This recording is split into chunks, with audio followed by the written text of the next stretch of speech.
I do. There you go. Give me a book on the side. I know, but I can't read my handwriting. It's too far away. My glasses It's not too far. My handwriting is so rubbish. But I bet you we get like two questions in and the fucking dog tries to get in. Probably. But Bastard dog. Anyway, we'll give it a go.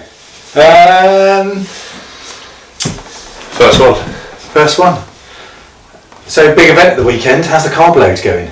yeah, good. Always good. I always say I've been carb loading since 1993. Only just after you were born, I think. Yeah, 89. Yeah, good. So big event. What is it? So I'm doing the Yr Wyddfa, which is Welsh. I think I probably butchered the pronunciation, but the Snowdon Ultra Marathon 50 miler. There is a 100 miler. I'm not doing it because I'm not there yet. I haven't got the confidence for that. Yeah, Saturday. So today's Thursday. We're driving up tonight, getting to just north of Oswestry and Airbnb it, and then tomorrow morning do the last hour because we always travel up with Kit when he sleeps, make life easier. And yeah, Saturday's a big day, so I've got to pick up the bib tomorrow evening, before 7 o'clock I think. So race number, and then yeah, I think it's between 4:15 and 5:30 in the morning. Be at Betsequoia, ready to go. And then race start for the 100 miler is at 6 a.m. and we kick off at 6:15. So yeah, So that bib collection gives you a chance to like recce all the other runners. Yeah, of which I'm going to be probably carrying a lot more weight and way more inexperienced. Yeah, we'll see. There's going to be some beasts there. You know, guy with really thick guys. Fell running country, obviously, North Wales, full of mountains. It's part of the reason I'm doing it because I want to see all the mountains. Escape into the wilderness for a little bit, but yeah. 20-hour cut off. 20 hours for 50 miles. 50 miles, yeah. That and it takes in Trefan, Snowdon and Glydder and Glydder, I think. So they're basically the big three peaks in this, 11,000 feet of climbing. I was going to ask, what comes with lovely views tends to be quite a lot of elevation. Yeah, so that's a bit of a tester as well, to be fair. I always remember when we cycled across America in Yosemite, we just wanted to get to the top, and actually it was just up, down, up, down, up, down, up, down, up, down. So what you got up, you always lost, and we ended up saying, well, what goes up must come down. Yeah. So that's the mindset, still with hills. Yeah. But yeah, so like that Beacon Hill Training the other days, yeah. When I did 15 of those, that was 6,000 feet, so I did half the climbing, but I did half the climbing in, so that was 12 miles I did that day. So half the climbing in 12 miles is a good ratio. Yeah. I like to think. So it was quite a confidence booster actually. I enjoyed that. What's your strategy for going uphill then? Walk. Yeah. Yeah. Walk, eat, drink, keep the heart rate low to make it maintainable. Yeah. Because I think in the past I've been guilty of trying to smash up a hill to get it done with, but you just suffer for it later. Yeah. So yeah, this is going to be a long day out. We've got 20-hour cut off. Yeah. But I'm kind of in confidence when I did that Rab Oneer that I failed in April. That was the first race. I didn't finish. It wasn't a failure because I learned a lot. Absolutely loved it. I knew you were already looking at that. But yeah, kind of that was the spark of doing another one. I wanted to do more climbing, shorten the distance, because that was 86 miles intended, and I got 42 miles in. Yeah. And that was a lot of climbing still, but loved the whole experience of it. That took about, we started midday on that one, and I finished running about midnight, so that was 12 hours to do 42 miles. And I feel like this time, because it's a 20-hour cut-off, I know I've got that already done, if that makes sense. So I'm feeling a little bit like, if that's the cut-off, I won't take that long to do it. Yeah. But who knows what's going to happen when you're up there. Well, absolutely. What's the fueling strategy then? Should be more scientific about this, but I'll just go off feel. I try and eat a bar and something else like nuts or something good fats every hour. So I guess I'm trying to take on board 400, 500 calories an hour through two things, because I don't want too much to sit in my stomach. Okay. You're in the way. Come on, lie down. I don't want to sit too much in my stomach. And I find that like real food, so at the checkpoints there's bananas, there's sandwiches, there's other bits, I'll probably go for those. and yeah, just bars. Yeah, and just with the fluids, I've got a bladder with me just for the water. And I've got 2 500ml lie down here in the way. flexi bottles. Yeah, lie down. Good boy. Of electrolytes. So I use something called Element. I think they're American. LMNT, and that's a sugar-free alternative. Their tagline is "Stay salty," so it's all about getting potassium and sodium into you. So that's your salts in. Yeah. Outside. You know help, Loki. So that's my salts in because I sweat a lot. Yep.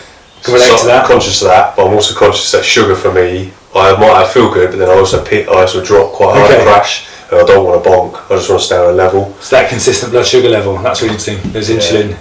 But yeah, sleep deprivation on this one wouldn't be an issue because it's just a long day out. So you might finish in the dark. Try and do some maths, depending on what sort of time you're going. Oh, that's exciting. Yeah. What does have you got an idea about what a successful event looks like? What does a good day? Finish. Just finish. That's it. I want to finish and get a medal. So top 100 finishers get a gold medal. I think the next 100 get silver. The next 100 get a bronze medal. But all finishers get a. Oh no, so I suppose every other finish would then get a bronze one. Right, okay. So it just tells you where you came. But Yeah, I've never got a medal for an ultra. Probably because I've only done one race so far and didn't finish it. But this one, I want to get a medal. And I want to be within the 20 hours. I want to feel good at the end. Because the last one, looking back, I pulled out because I couldn't go any further. But I think it was more, my feet were hurting. I was really stiff in my hips. I think my head went. Saw Lucy and Kit at a big checkpoint about 33 miles. Had a meal, spaghetti bolognese, something like that. Something good. Yep. Got changed. Saw Kit, saw Lucy. Entering the night, and then the mindset was, I'm tired now. I've had something comfortable to eat. Started moving again. Was okay, but it was basically we had to go around Portland twice and then back to the start, which wasn't the original route. But I stopped at the first time when I got to Portland, or the head of it, and then we had to go round the island, and that round the island I got to the end and was like, nah, I'm done. I think the weather was shit. It was a storm, really muddy, slip and slide for 20 miles. It wasn't particularly enjoyable in that regard. Yeah. But nah, I was like, I want to finish it. So mountains, the Snowdon for me, I like it because I spent a lot of time up there with like Ash, Alan, Chris, Tom, with Lucy. I've done these routes individually together, they've done them all together. We did the Welsh 3000s 3 years on the trot. That's a 33 miler, 12,000 feet climbing of all the peaks over 3,000 feet in Snowdonia. So some of those are in this one, and so I'll do the route but not that way. But yeah, really look forward to it. So the mental side is really fascinating, isn't it? Obviously we've done some ultra endurance stuff together, and you've done some stuff separately. Do you think those are prepared? That particularly, I'm thinking the stuff that I can relate to in terms of that time on the ocean, that mental bit. Do you think that's prepared you well for this? Yeah, I think just the experience and the confidence to know that when you feel shit, you're not actually shit. You're on a blip, and the blip will pass. Yeah. You might be tired, but if you eat something, you'll perk up. Yeah. You can bend the rules, if you know what I mean. Yeah. And actually, when we were at sea, sometimes those blips would last like 48 hours. But it was only a blip, right? You just had to get through it. Yeah, this too shall pass, as the saying. And this is so short in comparison to that. I know. Road. That is always like a joke, right? 20 hours, you're like, okay, that's fine. They say, you've done an Ironman, have you? Oh, that's not very long. Can't say that. I've never done an Ironman, so I can't say that. Well, there's one in the diary for me for next year, but I've got a small matter of training to do between now and then, so we'll see how that goes. That's cool. And have you got anything else? Have you got anything else on the agenda? I'll come in or after this. Do you work to the point of right? That's the focus, and then we'll reevaluate. I'll just gauge on feel really. I'm really enjoying being on foot and running because it's never something I've done before. Yeah. So I've done the cycling, A to B, and long distances and challenges, and we've done the rowing now. I've done some walking, but now I think the running for me is a bit of a phase. I want to go A to B and do I've got this thing in my head, I want to run across Wales, call it Wales Week. I've spoken about it, haven't I? Yeah. And in my head there's like a camper van, there's support crew, there's Lucy, Kit, you. Yeah. We start in Pembrokeshire, and we basically run 5 days and just get to Monmouthshire, where Lucy's parents live, over 5 days, and I think it's about 30 miles a day. And that's I've never done any long periods of just running, so you're getting somewhere, be with your own 2 feet. So, yes. That's an idea in my head. Land's End. John Groats Land's End is another one. Run. That's a thing. Yeah. Have you cycled that? No, I've not even done a cycle. So that's one. That'd be a good one on the cards. We could do that, couldn't we? Yeah. But no, yeah. So this weekend I want to finish an ultra. Yeah, it's just going to be wicked in the mountains. I love it up there anyway. We've got a nice house. We're staying in Airbnb. It's a little long weekend away for us. Take these and see what happens. And see what happens. That's it, exactly. I suppose the achievement is getting to the start line very often. That's certainly what I learned from the road. Yeah. Just getting to that pigging start line was the biggest barrier. So niggle free. Yeah, you've okay. You've really avoided injuries actually this time, haven't you? You've done really well. Tried to, yeah. I mean, it's one of those things. Right, the last 2 weeks, I say in my back, like a niggle. Not even like doing that. I recognise my posture's rubbish. Yeah. But like my upper back, I was on the floor, kept playing. Upper back had like a little knot. Got up and was like, twinged my neck, and then next thing I was stuck on my lower back, and I'm feeling like some obliques, and then I was like, okay, now I won't pick up kit on this side, I'll pick them up on the other side. Then the other side started hurting, so that's when I went to see Bruce at Natural Therapies, physio, Lucy recommended, and yeah, he's really good. Yeah, he's hands-on, South African fella. He's Zimbabwe, in case you're watching. Yeah, he's tough as nails, and he talks, and he doesn't really tell you what he's doing, he just does it, and all of a sudden he's folding your arms and he's putting his fist on your back, and it's clonk, clonk, clonk, necks cracking, and oh god, it's good. Yeah, so so I went there yesterday morning. Oh, did you? 8 o'clock, yeah, and he tweaked it, and you know what, my back felt better. Doesn't feel as niggly, so and then I rode the motorbike down to Newbury, and my left back is now. So I think it's that saying: you prepare as far as you can, you're fit, you know but then you start doubting yourself because you're like, oh, I'm taking a bit of rest for the next couple of weeks because I've got a big event. You start doubting yourself, is my Achilles a bit niggly? Is my calf a bit more tight than normal? Have I got a bit of a neck twist? Start to imagine things, yeah. So I think I just need to. So we ran buggy run down to nursery to pick up kit on Tuesday night, and that's the last thing I've done. Doing a bit of walking, but yeah. You just stay off your feet now, don't you? Yeah, use this time to stretch, lie on the sofa, bit of foam rollering. Yeah, so we'll drive up tonight. That'll be get out. So tomorrow's like a chill day. Yeah, and then it's just really the bragging rights after that. What percentage of the population have done a 50 miler then? Do you know? No idea. It's the first thing I Google. Maybe that shows how shallow I am. What percentage? I bet it's a bigger percentage than Road Atlantic. So you're already in an elite group. Oh well, I wish you all the luck. I did plan to be in the support crew, but we've had a clash of diaries, and I'm going to Twickenham to watch the Red Roses against the Silver Ferns. So I would think of you. Well, when we went with Adam at 80 Jones the other day, he's got. I don't know what it was called. It's across Dartmoor though. It's Dartmoor. I think that I did the shorter version of that event. I think he's doing a Dartmoor 50. Yeah. So it's a 50k. Yes. That starts in Oakhampton. That's it. And it takes all the high points of Dartmoor. Yeah. Actually. Across the Tors. I think he's. I think there's an Ivy Bridge. Does it? Yeah. Maybe not the same event. I'm just looking at my picture. I've got the map of my Dartmoor Marathon. Anyway. Probably can't hear us over the rain in the background now, but I'll close the window quick. Yeah. Rest assured the dog won't bother us now because he won't come out in this rain. Yeah, that's it. It's quite crazy actually. Right. But yeah, I feel good. I'm not nervous, not anxious. I'm packed now, so yeah, that's a big thing done. The car's been in the garage a bit recently. That's fine now. So the car's fixed, all packed. Lucy's packed. Kids at nursery, pick him up, do some dinner. We're going to travel when he's asleep. Buggy's in the back. It's 3 hours to the first place, so it's just I think it's just get on with it now. Yeah, there's nothing you can do. There's no pressure now, is there? Yeah, done everything you can. Yeah, just got to be confident in what you've done. Have I done enough? Who knows? Yeah, but I mean, you might have a blinder and you might win it. I mean, that's unlikely, isn't it? So there's no pressure. Yeah, could do. So I just want to finish. I'm just thinking back to when I stood on the start line of marathons, and I think I'm twice the weight of everybody sitting around me, and about a foot taller, and I think this is the least pressure is on me because I'm not going to win this. I just got to get to the end. Yeah. So just enjoy it. Yeah, no, definitely. I love this shit anyway. It's like what I want to do, and now with you Pangea, we can just do it. Do this, explain it. Love the process. Carry on doing what we do anyway. Yeah. Try and get other people to build confidence to do it. To start. Yeah. of whatever, and if we can just be ordinary blokes doing this thing all the time, Yeah. That's it. Anything's possible. Yeah.